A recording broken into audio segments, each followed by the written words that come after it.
கடம்பூர் வாரம் எப்படி ஆகிப்போச்சுன்னு. மாளிகையில் என்ன கூட கோருங்களா என்ன நம்மளுக்கு ஒரு படுக்கிறதுக்கு ஒரு பாயும் தரங்கன்னு கிடைக்க மாட்டேங்குது நாட்டில். இதாங்க தோழர் கடம்பூர். ஒரு காலத்தில் இங்கே ஒரே ஒரு டீ கடை மட்டும்தான். இந்த கடம்பூருக்கு பேரே வந்து டீ கடைங்க. ஒரே ஒரு டீ கடை தான் இருக்குது. ஏங்க போனால் இந்த கடம்பூருக்கு பேரே வந்து டீ கடை. இது சுற்றி இருக்கிற நாம் வந்தோமில்லைங்க, இந்த காட்டில் இருக்கிற மக்கள் பூரா வந்து இந்த டீ கடையில் வந்து டீ குடிச்சுட்டு 4 பழம் பேசிட்டு போவாங்க அந்த காலத்தில்.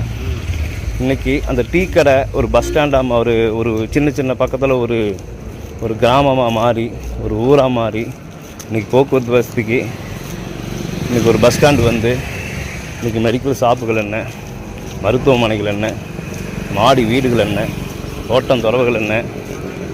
எங்கள் அப்பா 35-40 வயசில் இங்கே வரும்போதுங்க ஒரு ஏக்கரா 500 ரூபாய்ங்க. கல் ஒரு 1/2 லிட்டர் வாங்கி கொடுத்தா காட்டு எழுதி கொடுத்துருவான்.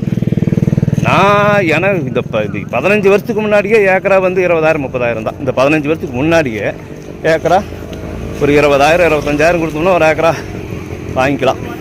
இந்த 15 வருஷத்துக்கு முன்னாடி 2005க்கு அப்புறம் வீரப்பன் சேர்த்ததுக்கு அப்புறம்னு வைங்களேன். அதுக்கப்புறம் அது அடுத்த ஒரு 10 வருஷம் ஏக்கரா வந்து வெறும் 10,000-20,000 தான் இருந்தது. இன்றைக்கி கேட்டிங்கன்னா இன்றைக்கி எப்படியும் உங்களுக்கு கடம்பூர் அந்த சின்ன பெருங்கிராமத்தை உங்களுக்கு சுற்றி காட்டுற வாய்ப்பு கிடச்சிருச்சு. நடந்தாலும் பரவாயில்ல. இதான் கடம்பூர். இப்படியே போனோம்னா நீங்கள் குன்றி மாக்கன்பாளையம் அப்படியே போய்